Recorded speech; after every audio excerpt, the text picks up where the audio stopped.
பெரியவர்களை தாய்மார்களே, கிட்டத்தட்ட ஒரு 4-5 மாதங்களாக இந்த நிகழ்ச்சிக்கு வர வேண்டும், வந்து நெட்டங்கோட்டிலே உங்களை சந்திக்க வேண்டும். குறிப்பாக இந்த அரங்கினுடைய ஆரம்ப நிகழ்ச்சிக்கு வர வேண்டும் என்று இதற்கு முன்பு தேதி கொடுக்கப்பட்டு சரியாக ஞாயிற்றுக்கிழமை என்று கொரோனா லாக்டவுன், சண்டே லாக்டவுன் ஆகிப்போச்சு. ஆனால் அங்கும் வர முடியவில்லை.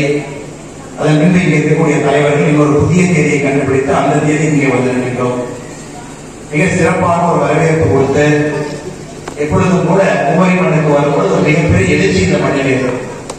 ஆனால் இந்த முறை மிக வித்தியாசமாக இந்த குழந்தைகளை பார்க்கும்போது, மேலே வந்து ஒரு குழந்தையை பார்க்கும்போது, குறிப்பாக நம்முடைய காஞ்சனாம், நம்முடைய ஹரி சபரீஷா, வைஷ்ணவி, 5 குழந்தைகளும் இங்கே வந்து அவர் பேசுகின்ற திறனை பார்க்கும் பொழுது மகாகவி சுப்பிரமணிய பாரதியாருடைய கனவு எப்பொழுதும் கூட அடுத்த தலைமுறையை பற்றி யோசிக்கக்கூடிய தலைவர்களை தான் மகான்கள் என்று சொல்லுவோம். தன்னை பற்றி யோசிக்காமல், இப்போது இருக்கக்கூடிய மனிதர்களை பற்றி யோசிக்காமல் அடுத்த தலைமுறையை பற்றி. இது மகாகவி சுப்பிரமணிய பாரதியாருடைய கனவு. எப்பொழுதும் கூட வருகின்ற தலைமுறை இருக்கின்ற தலைமுறையை விட நல்ல ஒரு தலைமுறையாக படைப்பதற்கு சக்தி கொடு, சக்தி கொடு, சக்தி கொடு என்று கூறுவார். நம்மை விட அனைத்து விதத்திலும் சிறப்பா. என்ன ஒரு தைரியம் பாருங்க. 6வது படிக்கிறாங்க சின்ன குழந்தைங்க, இவ்வளவு பெரிய கூட்டத்துக்கு முன்பு பேசுவதற்கு நமக்கே ஒரு தடுமாற்றம். தைரியமான மைக்கை எடுத்துக்கொண்டு ஒரு குழந்தையும் கூட, அதாவது நரேந்திர மோடிஜி ஐயாவுடைய வாழ்க்கையவே தனித்தனியாக கூட்டி ஒரு குழந்தை பேசுகிறார். அதன் பின்பு அற்புதமான ஒரு பாட்டு, இதற்காக தமிழகத்தை பாரதிய ஜனதா கட்சி வர வேண்டும் என்று அவர்கள் பாடுகின்றார். எல்லாவற்றுக்கும் மேலாக நம்முடைய வைஷ்ணவி மதமாற்ற புகழ் வந்து தப்பான ஒரு குழந்தையை தேர்ந்தெடுத்திருக்கிறது.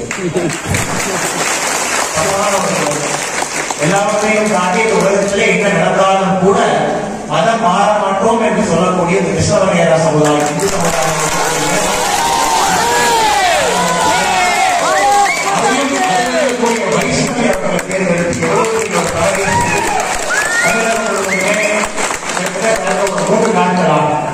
Republic TV, times of television, இந்தியாவில் இருக்கக்கூடிய முக்கியமான எல்லா சேனல்களுமே நேற்று முன்தினம் 2 இரவுகள் தான் பிரைம் டைம் டிபேட். இந்தியா முழுவதுமே கோடிக்கணக்கான மக்கள் கன்னியாகுமரியிலே ஒரு பள்ளியிலே இந்த வைஷ்ணவிக்கு நடந்த ஒரு அநியாயத்தை இந்தியா முழுவதும் பார்க்கும் அளவுக்கு வைஷ்ணவி அவர்கள் பேசியிருக்கிறார்.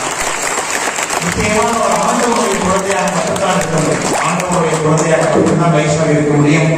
வைஷ்ணவர்கள் மிக சிறப்பான ஒரு வாழ்க்கை வாழ வேண்டும் என்று எல்லா மனிதர்களும். அதே போல மேடையில் அமர்ந்திருக்கக்கூடிய பாரதிய ஜனதா கட்சியினுடைய மாநில துணைத் தலைவர், திருநெல்வேலியுடைய எம்எல்ஏ, சட்டப்பேரவையில் பாரதிய ஜனதா கட்சியை வழிநடத்திக் கொண்டிருக்கக்கூடிய அருமையான நைனா நாகேந்திரன் அவர்களே, அதாவது தமிழ்நாட்டிலே முதல் எம்எல்ஏ என்று சொல்வதை விட இந்திய மட்டத்திற்கு கீழே குறிப்பாக நம்முடைய சதன் இந்தியா அனைத்து மாநிலங்களுக்கும் கூட முதல் பாரதிய ஜனதா கட்சியுடைய அதே போல அண்ணன் அரசுகுமார் அவர்கள் வந்து எப்பொழுதுமே கூட அரசராஜா அவர்கள் எப்பொழுதும் கூட இந்து பணிகளுக்காக தன்னுடைய வாழ்க்கையை கொடுப்பவர். இப்பதான் கன்னியாகுமரியில் பார்க்கிறோம், திருச்சியில பார்ப்போம், மதுரையில பார்ப்போம், வேறு வேறு நிகழ்ச்சிகள் பார்ப்போம். அண்ணனை இந்த மேடையிலே சந்திப்பது மற்ற மகிழ்ச்சி.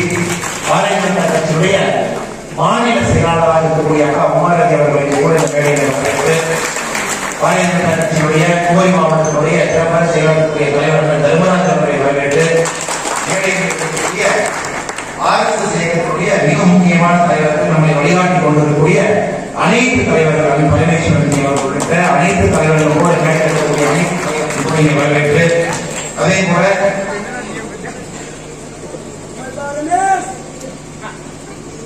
பத்மநாபன்ஜி, பெருமாள் பிள்ளை அவர்கள், பரமேஸ்வரன்ஜி, முருகேஸ்வரன் அவர்கள், தென்னில் கண்ணன் அவர்கள், நீலகண்ட பிரசாத் அவர்கள், குறிப்பாக குருத்தன்கோடு ஒன்றிய பெருந்தலைவராக இருக்கக்கூடிய அனிஷா தேவி அவர்கள், நெட்டங்கோடு ஊராட்சி தலைவராக இருக்கக்கூடிய ஸ்ரீபா அவர்கள், வித்யாஜோதி ஜெயக்குமார் அவர்கள், வித்யாஜோதி அஜித் அவர்கள், வித்யாஜோதி அஸ்வினி அவர்கள், வித்யாஜோதி வினோத் அவர்கள், வித்யாஜோதி செல்வி கீர்த்தி அவர்கள், வித்யாஜோதி கோபிஷா அவர்கள், எனக்கு பின்பு உரை கொடுப்பதற்காக இருக்கக்கூடிய அண்ணன் கிருஷ்ணன் அவர்கள், அதே போல மேடையில் இருக்கக்கூடிய அனைத்து தலைவர்களும் கூட குறிப்பாக மாவட்ட பாரதிய ஜனதா கட்சியுடைய துணைத் தலைவர் ரமேஷன் அவர்களுக்கு கூட நன்றிகளை வணக்கத்தை தெரிவித்து, ஒருங்கிணைப்பாளராக முக்கியமான அனைத்து வேலையும் கூட செய்து கொண்டிருக்கிறார்.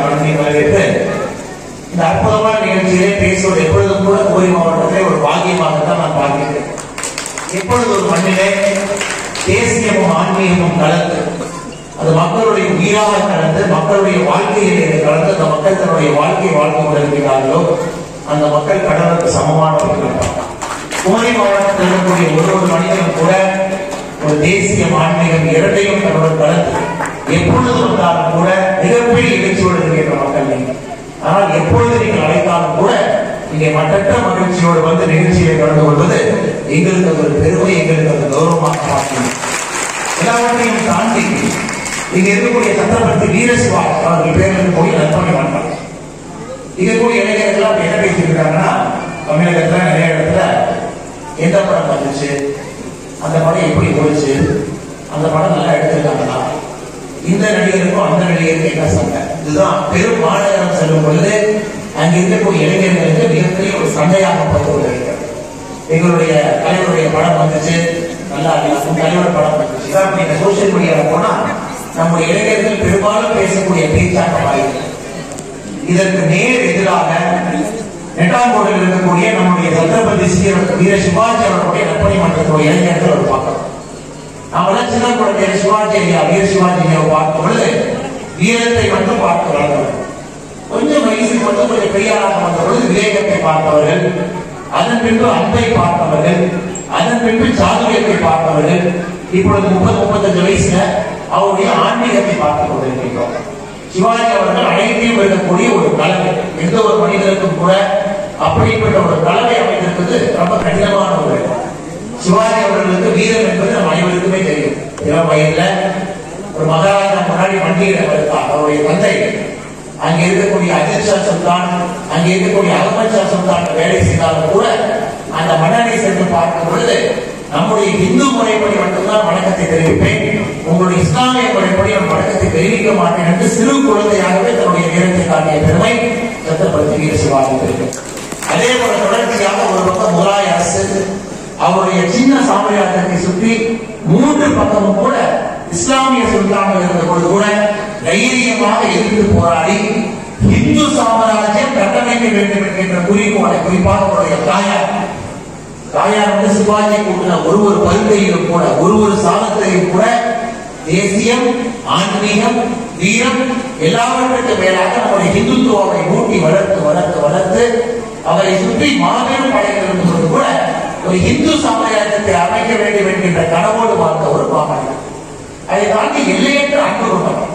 இந்தியாவில் நமக்கு தெரியும், குறிப்பாக ஒரு படையெடுப்பு நடக்கும் பொழுது, முகலாய படையெடுப்பு நடந்து குறிப்பாக நம்முடைய இந்து சாம்ராஜ்யம் இந்து மக்களை அளிக்கும் பொழுது குறிப்பாக நம்முடைய பெண்களை சூறையாடுவதை ஒரு வழக்கமாக வைத்திருந்தார். அதைத்தான் வீரம் என்ற அந்த கோழைத்தனமான ஒரு வேலையை வைத்திருக்கும் பொழுது சத்திரபதி சிவாஜி அவர்கள் எங்கே சென்று படையெடுத்தாலும் கூட ஒரு இஸ்லாமிய பெண்ணின் மீது ஒரு சின்ன கோடு கூட விழாத அளவுக்கு அன்பால் பார்த்துக் கொண்டு திருப்பி அனுப்பிய பெருமையை கூட நம்முடைய சத்திரபதி சிவாஜி அவர்கள் தெரிகிறது. அன்பை பார்த்து எல்லாவற்றையும் தாண்டி சாதுரியம், எப்பொழுது சண்டைக்கு செல்ல வேண்டும், எப்பொழுது சண்டைக்கு செல்லக்கூடாது, எப்பொழுது கூட முகலாயரை எதிர்க்க வேண்டும், எப்பொழுது எதிர்க்க வேண்டுமோ எதிர்த்தார், எப்பொழுது சண்டை போட வேண்டுமோ சண்டை போட்டார், எப்பொழுது பின் வாங்கி அதன் மூலமாக முன் செல்வதற்காக சாதுரிய உரிமையை கையெழுக்க வேண்டுமோ சிவாஜி அவர்கள் இருந்தார். சாதியத்திற்கு பேர் போன ஒரு வரலாறு. அதையெல்லாம் தாண்டி எனக்கு பிடித்த சத்திரபதி வீர சிவாஜி அவர்கள் ஆன்மீக சிந்தனை கொண்ட ஒரு மாமன். இந்தியாவே தன்னுடைய காலையில் இருந்த பொழுது அனைத்து மக்களும் சிவாஜியை பார்க்கும் பொழுது கூட அவருடைய ஒரு குருவாக துக்காராம் அவரையும் கூட சமர்த்த ராமதாஸ் அவர்களையும் கூட 2 மனிதர்களை குருவாக முடியும். 2 மனிதர்கள் முன்னால் நான் ஒரு பிச்சைக்காரன் என்று சொன்னோம். உலகத்துக்கே தன்னுடைய பெரிய மகாராஜாவாக இருக்கலாம், எல்லா மன்னர்களும் தன்னை பார்த்து பயப்படலாம், தன்னிடம் போடுவதற்காக பின்வாங்கலாம். ஆனால் குறிப்பாக சமர்த்த ராமதாஸ் அவர்களை பார்க்கும் பொழுது உங்கள் மின் நான் பிச்சை எடுக்க கூட தகுதி இல்லாத ஒரு மனிதன் என்று சொன்ன பெருமையை கூட சத்திரபதி சிவாஜி அவர்கள். எப்படி நம்முடைய மகாதேவ் நம்முடைய சிவபெருமான் அவர்கள் எங்கே சென்று சந்தித்தாலும் கூட சிவபெருமானுடைய அன்பு யாருக்கு அதிகமாக கிடைக்கும் என்றால், யார் சிவபெருமானை நினைத்து பிச்சை எடுத்து அந்த உணவை உண்டு அதன் மூலமாக சிவபெருமானை தரிசிக்க பாக்கியம் கிடைக்கக்கூடிய மனிதன் சிவபெருமானுக்கு அருகிலே செல்வார் என்று சிவபெருமானுக்கு பிடித்த பல பாடல்கள் சொல்கிறது. அதே போல சிவாஜி அவர்கள் சமர்த்த மகாராஜா சொல்கிறார், நான் பிச்சை எடுக்க கூட அருகதை இல்லாத ஒரு மனிதன். அப்படி இருந்தால் எப்படி பற்றுதல் இல்லாத ஒரு மனிதனாக சிவாஜி அவர்கள் வாழ்ந்திருக்கிறார். மகாராஜா முன்பு குறிப்பாக சிவாஜி அவர்கள் சென்று சமர்த்த மகாராஜா என்ற பொழுது, உங்களுக்கு யாரோட வந்து எடுத்து கொடுப்பார்கள், என்னிடம் கொடுப்பதற்கு என்னுடைய சாம்ராஜ்யம், என்னுடைய முழு சாம்ராஜ்யத்தை கூட உங்களுக்கு கொடுக்கின்றேன், நீங்கள் எடுத்துக் கொள்ளுங்கள் என்று சொன்ன பொழுது சமர்த்த ராமதாஸ் அவர்கள் சொன்னார், நான் இந்த சாம்ராஜ்யத்தை ஆளுகின்ற தகுதி எனக்கு கிடையாது, நானும் கூட பிச்சை எடுத்து ஆண்டவனை நினைத்து வாழக்கூடிய ஒரு மனிதன், அதனால் இந்த சாம்ராஜ்யத்தை ஆளக்கூடிய முழு தகுதி உனக்கு தான் இருக்கிறது என்று தனக்கு கிடைத்த சாம்ராஜ்யத்தை திரும்பவும் மகாராஜா சத்ரபதி சிவராஜ் அவர்கள் கொடுத்த பெருமை சமர்த்த ராமதாஸ் அவர்கள். அதே போல துக்காராம் என்கிற மாமனித சிவாஜி காலகட்டத்தில் வாழ்ந்த பொழுது அவர்கள் சென்று எதற்காக போர் செய்ய வேண்டும், எதற்காக இது போன்ற ஒரு வாழ்க்கையை வாழ வேண்டும், எதற்காக எதிர்த்து ஒரு வாழ்க்கையை வாழ வேண்டும் என்று பகவத்கீதையிலே கிருஷ்ணருக்கும் அர்ஜுனருக்கும் ஏற்பட்ட அந்த உரையாடல்களை சிவாஜி மகாராஜனுக்கும் துக்காராம் அவர்களுக்கும் பண்டத்தில் ஏற்பட்டிருக்கிறது. இதையெல்லாம் நம்முடைய இந்த காலத்தில் இளைஞர்கள் படிக்க வேண்டும். அதாவது வீரத்தை சொல்லிக் கொடுக்கின்றோம், அன்பை சொல்லிக் கொடுக்கின்றோம், சாதுரியத்தை சொல்லிக் கொடுக்கின்றோம். சத்ரபதி வீர சிவாஜியுடைய ஆன்மீகத்தை சொல்லிக் கொடுப்பது நம்முடைய கடமை. காரணம் என்னவென்றால் வைஷ்ணவ அவர்களுக்கு என்ன நடந்தது அப்படின்னா, ஆன்மீகம் தெரியாத ஒரு மனிதன், ஆன்மீகம் தெரியாத ஒரு ஆசிரியர், ஒரு ரிலீஜன் அதாவது மதம் என்ன அப்படின்னு என்னன்னே தெரியாத ஒரு ஆசிரியர் குறிப்பாக இந்த குழந்தைகிட்ட இந்த வயசுல போய் நான் பிறந்து வளர்ந்த மதத்தினுடைய புத்தகத்தை படி, அந்த புத்தகம் தான் உலகத்தில் இருக்கக்கூடிய அனைத்து புத்தகத்தை விட சிறந்த புத்தகம் என்று வைஷ்ணவ சொல்றாங்க. வைஷ்ணவ சொல்றாங்க, போலீஸ் ஸ்டேஷன்ல சொல்றாங்க. இப்ப இந்தியா முழுவதும் இருக்கக்கூடிய மக்கள் வைஷ்ணவிட்ட ஏன் வந்து அப்படி சொன்னாங்கன்னு தெரியும். பட் எதற்காக அந்த ஆசிரியை வந்து வைஷ்ணவ அப்படி சொன்னாங்க? ஏன்னா அந்த ஆசிரியருக்கு யாரோ போதனை செய்திருக்கிறார்கள், நீ பிறந்த மதம் தான் இந்த உலகத்திலே மிகப்பெரிய மதம் என்று போதனை செய்திருக்கிறார். அதை கேட்டு கேட்டு வளர்ந்த அந்த ஆசிரியை எந்த ஒரு மாற்று மதத்திலிருந்து யார் வந்தாலும் கூட ஏற்றுக்கொள்ளக்கூடிய மனப்பக்குவம் இல்லாதனால்தான் இந்த பிரச்சனை. குறிப்பாக சத்ரபதி வீர சிவாஜி எதற்காக ஆன்மீகம் என்று சொல்லுகின்றோம் என்றால், இந்து மதத்தில் இருக்கக்கூடிய நம்முடைய ஆன்மீகம் நமக்கு என்ன சொல்லிக் கொடுக்கிறது? எதையும் கூட இழப்பதற்கு இடம் ஒன்றும் இல்லை, அதே போல் உன்னுடைய வாழ்க்கையை வாழ என்று நம்முடைய மதம் நமக்கு சொல்லிக் கொடுக்கிறது. குறிப்பாக சத்ரபதி வீர சிவாஜி என்ற மிகப்பெரிய ராஜ்யம் இருந்த பொழுது கூட அதை சென்று சமர்த்த ராமதாஸ் அவர்கள் கொடுத்து எனக்கு வேண்டாம் என்று சொன்னார். உலகமே சிவாஜி கொண்டு வண்டியிட தயாராக இருந்த பொழுது நான் ஒரு பிச்சைக்காரன் என்று சமர்த்த ராமதாஸ் அவர்கள் சென்று சொன்னார். துக்காராம் அவர்களிடம் சென்று என்னுடைய சாம்ராஜ்யத்தை எடுத்துக் கொள்ளுங்கள் என்று துக்காராம் அவர்களுக்கு கூட சொன்னார். ஒரு பெண்ணை மாற்று மதத்தில் இருக்கக்கூடிய ஒரு பெண்ணை தங்கையாக, அன்னையாக, சகோதரியாக பார்த்தார். காரணம் என்னவென்றால், இந்து மதத்தில் பிறந்ததற்காக சத்ரபதி வீர சிவாஜி அவர்களுக்கு அந்த ஆன்மீக சிந்தனை இருக்கும். அதனால்தான் இவ்வளவு விஷயம் இருந்தாலும் கூட நம்முடைய குழந்தைக்கு சொல்லிக் கொடுக்க வேண்டிய கட்டாயத்தை நாம் இருக்கின்றோம். உலகம் முழுவதுமே நீங்க பாருங்க, குறிப்பாக கிறிஸ்தவ மதம், குறிப்பாக இஸ்லாமிய மதம், அதை வைத்து யாரெல்லாம் தமிழகத்தில் வியாபாரம் செய்து கொண்டிருக்கிறார்களோ, என்னுடைய மதம் உன்னுடைய மதத்தை விட உயர்ந்தது என்று சொல்லி கொண்டிருக்கிறார். அதான் வைஷ்ணவின் பிரச்சனை. இதற்கு 1893 சுவாமி விவேகானந்தா அவர்கள் இப்போதே பதில் சொல்லியிருக்கார். கிட்டத்தட்ட 128 வருடங்களுக்கு முன்பு சிகாகோ நகருக்கு சென்ற சுவாமி விவேகானந்தா அவர்கள் அப்பொழுதே பதில் சொல்லியிருக்கார். சிகாகோல சுவாமி விவேகானந்தா அவர்கள் பேசிய பேச்சு என்ன இருந்துச்சு? எனக்கு முன்பு 19 மதத்திலிருந்து வந்து பேசுகிறேன், எல்லா மதத்திலிருந்து பேசுகிறேன். நீங்க பேசும்போது என்ன பேசுறீங்க? உலகத்திலேயே பெரிய மதம் என்னுடைய மதம், என்னுடைய மதத்துக்கு சமமான மதம் எதுவும் இல்லை என்றுதான் பேசுகிறேன். விவேகானந்தர் பேசும்போது சொல்லுகிறார், நான் பிறந்தது ஒரு மதம் கிடையாது, ஏனென்றால் என்னுடைய மதத்திலே எந்த விதமான கோட்பாடு கிடையாது. 5 முறை கடவுளை தரிசிக்க வேண்டும் என்கின்ற கோட்பாடு கிடையாது. ஞாயிற்றுக்கிழமை காலையிலே ஆண்டவனை சென்று பார்க்க வேண்டும் என்கின்ற கோட்பாடு கிடையாது. இதை போன்றுதான் வாழ்க்கையை வாழ வேண்டும் என்கின்ற கோட்பாடு கிடையாது. மதம் என்றாலே கோட்பாடு வந்துவிடும். நான் பிறந்தது, நீங்கள் எல்லாம் மதம் என்று சொல்லுகிற காரணத்தினால் நானும் மதம் என்கின்ற வார்த்தையை பயன்படுத்துகிறேன். என்னுடைய மதம் உங்கள் அனைவருக்கும் கூட தாய் மதமான இந்து மதத்தில் பிறந்திருக்கின்றன என்று 1893 சொல்லியிருந்தார். அதை தாண்டி இன்னொரு விசேஷம், அவருடைய உரையில இன்னொரு விசேஷம் என்ன இருக்கிறது என்றால், இந்த மதத்தை மதம் என்று சொல்லாமல் இந்து வாழ்க்கையின் முறை என்று சொல்லியிருக்கார். நான் பிறந்து வளர்ந்தது எப்படி நன்றாக வாழ வேண்டும், வாயில்லாத ஒரு ஜீவனுக்கு கூட எப்படி பார்த்துக் கொள்ள வேண்டும், உயிரில்லை என்று நினைக்கக்கூடிய ஒரு கல்லையும் மண்ணையும் ஒரு ஆறையும் மலையும் எப்படி பார்க்க வேண்டும், ஒரு தண்ணீருக்கு எப்படி மரியாதை கொடுக்க வேண்டும், ஐந்தறிவு இருக்கக்கூடிய மிருகங்களை எப்படி நடத்த வேண்டும் என்று சொல்லக்கூடிய ஒரு வாழ்வியல் முறையில் இருந்து வந்திருக்கின்றேன். ஆனால் நீங்கள் மதம் என்று சொல்லுகின்ற காரணத்தினால் நான் உங்களுக்கு தாய் மதமான இந்து மதம் சொல்கிறேன். அப்படிப்பட்ட சாமி விவேகானந்தா அவர்கள் பேசிய உரைகளை கேட்டுக் கொண்டிருக்கின்றோம். 128 ஆண்டுகள் ஆன பின்பு கூட ஒரு பள்ளியிலே ஒரு ஆசிரியர் வந்து என்னுடைய மதம் தான் பெரியது, என்னுடைய புத்தகம் தான் பெரியது, என்னுடைய புத்தகத்தில் இருக்கக்கூடிய போதனைகள் உன்னுடைய மதத்தில் இருக்கக்கூடிய புத்தகத்தை விட பெரியது என்று சொல்லும் பொழுது நம்முடைய இந்து மதத்தை தவறாக புரிந்து கொண்டிருக்கிறார்கள் என்பது நமக்கு மிக தெளிவாக தெரிகிறது. குறிப்பாக கன்னியாகுமரி மாவட்டத்திலே இந்து மதம் என்றால் அன்பு, இந்து மதம் என்றால் அமைதி, இந்து மதம் என்றால் அனைவரையும் கூட ஒருங்கிணைத்து செல்லக்கூடிய ஒரு மதம். ஏனென்றால் அனைத்து மதத்திற்கும் கூட தாய் மதமாக இருக்கக்கூடிய ஒரு வாழ்வியல் முறை என்பது அந்த ஆசிரியருக்கு தெரியாமல் போயிருக்கிறது.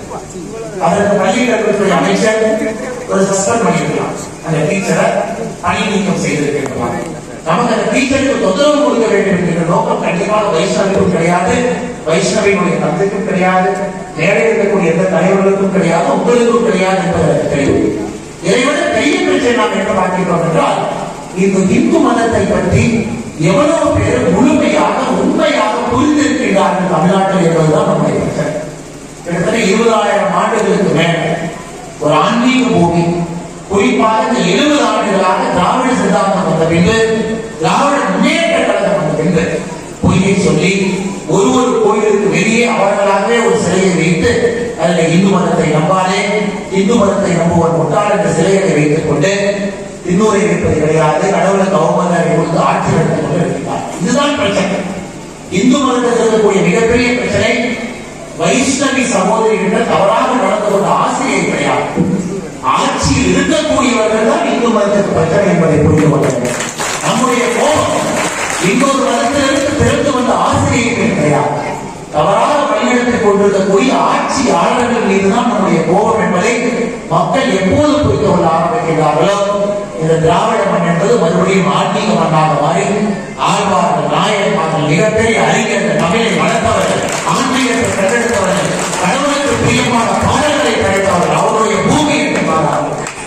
அவர்கள் தான் தமிழக மக்களை, குறிப்பாக கன்னியாகுமரியிலே நீங்கள் செய்யக்கூடிய ஒரு சமய சொற்பொழிவு, இந்த இடத்துல நடக்கக்கூடிய ஒரு ஆன்மீக சொற்பொழிவு, இந்த இடத்துல நடக்கக்கூடிய ஒரு ஆன்மீக நிகழ்ச்சி, நம்முடைய RSS இருக்கக்கூடிய தலைவர் நடத்தக்கூடிய ஒரு சாக்கா, ஒரு நிகழ்ச்சியும் கூட மக்களுக்கு மறுபடியும் கூட நம்முடைய அருமை பெருமைகளை சொல்லிக் கொடுப்பது அமைகிறது. அதனால்தான் இந்த வார்த்தையை பயன்படுத்தினேன்.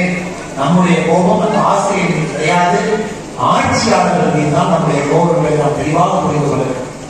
நிச்சயமாக வைஷ்ணவிக்கு நடந்திருப்பது இன்னொரு சகோதரிக்கு கூட நடந்திருக்கிறதுக்கான வாய்ப்பு இருக்கிறது என்று நான் சொல்லவில்லை. இந்த நேரத்திலே இந்த மதம், நம்முடைய வாழ்வியல் முறை, நம்முடைய ஆன்மீகம் என்ன, நம்முடைய எழுச்சி என்ன, சத்ரபதி வீர சிவாஜி மகாராஜ் அவருடைய வாழ்க்கையில் நடந்த இந்த மாதிரி அனுபவங்கள், இது அனைத்தையும் கூட மக்களிடம் இது போன்ற மேடைகள் மூலமாக நாம் எடுத்துச் சொல்ல வேண்டிய கட்டாயத்தில் இருக்கின்றோம். என்றால் இந்து மதம் எப்பொழுதும் நாம் வியாபாரம் செய்வது கிடையாது.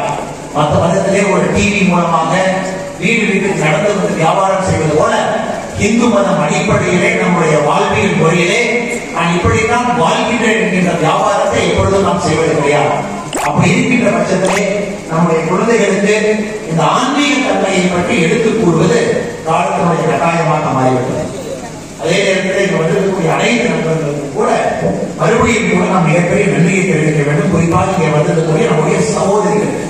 காரணம் என்னவென்றால், இந்த ஊருக்கு வரும்பொழுது ஒரு 3 வயசு 4 வயசு இருக்கக்கூடிய குழந்தை தட்டிலே, ஒரு ஆராட்டு தட்டிலே ஒரு விளக்கு வைத்து, அந்த விளக்குக்கு அற்புதமாக ஒரு தீபத்தை ஏற்றி, அவருடைய தாய் அந்த குழந்தைக்கு அந்த விளக்கினுடைய மகத்துவத்தை சொல்லிக் கொடுத்து, அந்த குழந்தையோட ஆராய்ச்சி எடுத்து அதன் மூலமாக அதற்கு விளக்கு பூஜை.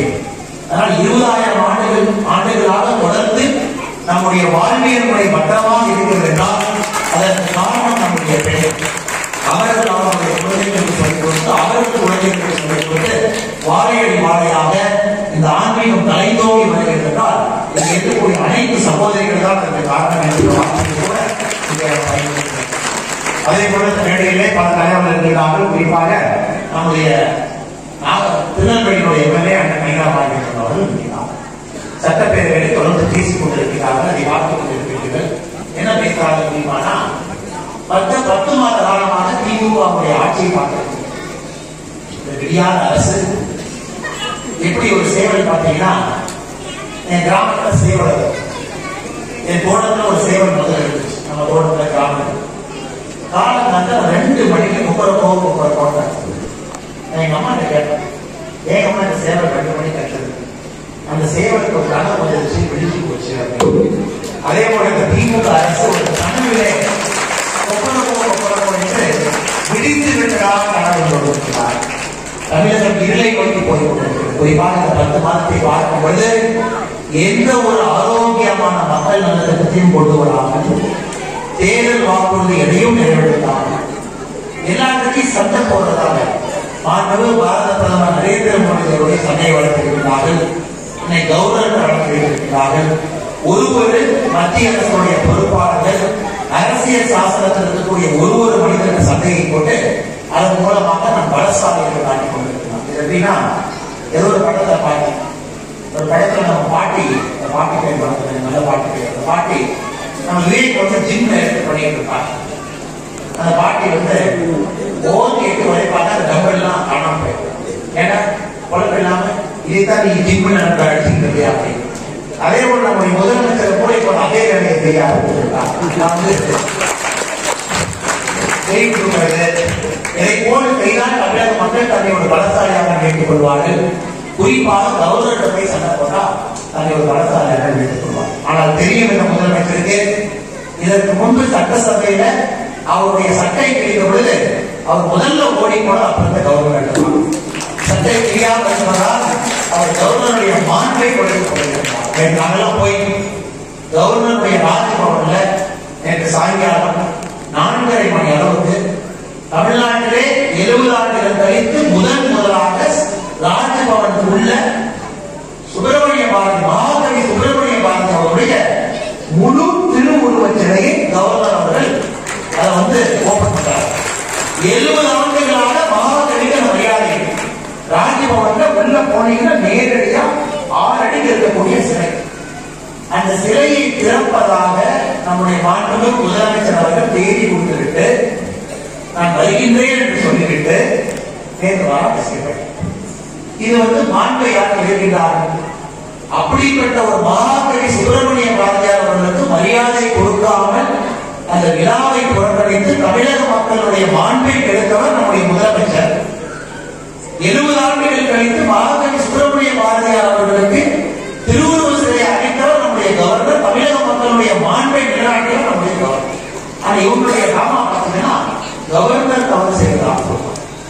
அதையெல்லாம் தாண்டி நம்முடைய சட்டப்பேரவையில எப்படிதான் நைனாரன் உட்கார்ந்துதான் எனக்கு தெரியும். தொடர்ச்சியாக பொய்யான விஷயங்களை பேசி ரெசல்யூஷன், சட்டப்பேரவை தீர்மானம், கடைசியாக 3 நாட்களுக்கு முன்பு ஒரு தீர்மானம் நயினாரன் அவர்களை எதிர்த்து பேசிவிட்டு வெளிநடப்பு செய்வார். அந்த தீர்மானம் என்ன? மத்திய அரசு மத்திய பல்கலைக்கழகங்களுக்கு என்ட்ரன்ஸ் எக்ஸாமுக்கு CUET என்று கொண்டு வந்திருக்கிறார். குறிப்பாக இங்க ஹரிசபரீஷா, காஞ்சனா, வைஷ்ணவம் அந்த பற்றி எழுதலாம். மத்திய பல்கலைக்கழகம் 75 மத்திய பல்கலைக்கழகங்களுக்கு எக்ஸாம் யாருமே பொருந்தாது, அது ஆப்ஷன். இதற்கு திமுக அரசு ஒரு தீர்மானத்தை கொண்டு வந்து இந்த என்ட்ரன்ஸ் டெஸ்ட் நான் தமிழ்நாட்டுக்குள்ள விட மாட்டேன், இதை நான் நடத்த விட மாட்டேன் தீர்மானத்தை போட்டு கவர்னர் காமிச்சிருக்காங்க. இதுல பியூட்டி என்னன்னா, மத்திய அரசினுடைய மத்திய பல்கலைக்கழகங்கள், திருவாரூரில் இருக்கக்கூடிய மத்திய திருவாரூர் பல்கலைக்கழகம், இந்தியன் மெரிடைம் யூனிவர்சிட்டி சென்னை, இந்த 2 பல்கலைக்கழகமும் தமிழக அரசு வேண்டாம் என்று சொன்னாலும் கூட அந்த என்ட்ரன்ஸ் டெஸ்ட் நடக்கத்தான் போகுது. அது இந்த காரணம். 2வது, இந்த என்ட்ரன்ஸ் டெஸ்ட் கொண்டு வந்ததே திமுக. 2010 காங்கிரஸ் ஆட்சியில் இருக்கும் பொழுது திமுக அப்பொழுது கூட்டணியில் இருந்தார்கள். அப்பொழுது CUCET என்று ஒரு எக்ஸாம் கொண்டு வந்தார். அதே எக்ஸாம் மோடிஜி 2022 12 வருஷம் கழிச்சு CUCET ஒரு C தூக்கிட்டு CUET அதே புத்தகத்தில் புது கவரை போட்டு மோடிஜி கொண்டு வந்தார். இவர்கள் ஆதரிச்ச அதே என்ட்ரன்ஸ் டெஸ்ட இவர்கள் இப்பொழுது நம்முடைய சட்டமன்றத்தில் அதை எதிர்த்து தீர்மானம் போட்டிருக்கிறார்கள் என்றால் உண்மையாகவே நம்முடைய முதலமைச்சருக்கு மூளை இருக்கின்றதா என்கின்ற சந்தேகம் எனக்கு மட்டுமல்ல தமிழக மக்களுக்கு வருகிறது. நீங்க கொண்டு வந்தது, நீங்க சப்போர்ட் பண்ணது 12 ஆண்டுகள் கழித்து மோடிஜி பண்ண ஒரே ஒரு தவறு என்ன சொல்றாங்க, இத்தனை காலமாக அந்த எக்ஸாம் ஆங்கிலத்திலும் ஹிந்தியில், இந்தியாவில் இருக்கக்கூடிய எந்த மத்திய அரசு பல்கலைக்கழகத்துக்கு கூட அந்த பரீட்சை என்பது உங்களுடைய தாய்மொழி தமிழ் மொழியில் நீங்க எழுதலாம். அப்படி இருக்கும்போது என்ன தவறு? நம்முடைய அரசு ஒருவரிடத்திலும் கூட தாய்மொழியை வளர்த்துக் கொண்டிருக்கிறார்கள். இவர்கள் அந்த பரீட்சையும் வேண்டாம். நிறைய கிராமம் சொல்லலாம் பேசுறதுக்கு. உண்மையான தீய சக்தி என்பது திராவிட முன்னேற்ற இந்த மண்ணுக்கும் சரி, மக்களுக்கும் சரி, இங்க இருக்கக்கூடிய அனைத்து ஆன்மாக்களுக்கும் சரி, குறிப்பாக நம்முடைய யோகேஸ்வரி நீலாம்பரி மாதாஜி அம்மா இங்க வந்து வாழ்த்துறை வழங்கிட்டு போனார். அதை போன்ற ரிஷிகள், மாதாஜி அவருடைய தபஸ், அவருடைய தவத்தால் தான் தமிழக மண் அப்படியே ஒட்டி நாம் வாழ்ந்து கொண்டிருக்கிறோம். இவர்கள் செய்த தவறையெல்லாம் தாண்டி இந்த தமிழக மண்ணின் இருக்கு அப்படின்னா இதை போன்ற ரிஷிமொழிகள், மாதாஜி அவருடைய வாக்குக்காக ஆண்டவன் மழையை கொண்டு வருகின்றான், நமக்கு நல்ல ஒரு விளைச்சலை கொடுக்கின்றான், நல்ல ஒரு மரத்தலை, நல்ல காய்கறியை கொடுத்தான். இவர்களுக்காக கிடையாது. இவர்கள் போகின்ற காலம் வந்துவிட்டு குழந்தைகள்லாம் மேலே வந்து பாடும்போதே எனக்கு தெரிந்துவிட்டது, குழந்தை செல்வங்களுடைய மனதில் அது போக ஆரம்பித்தது.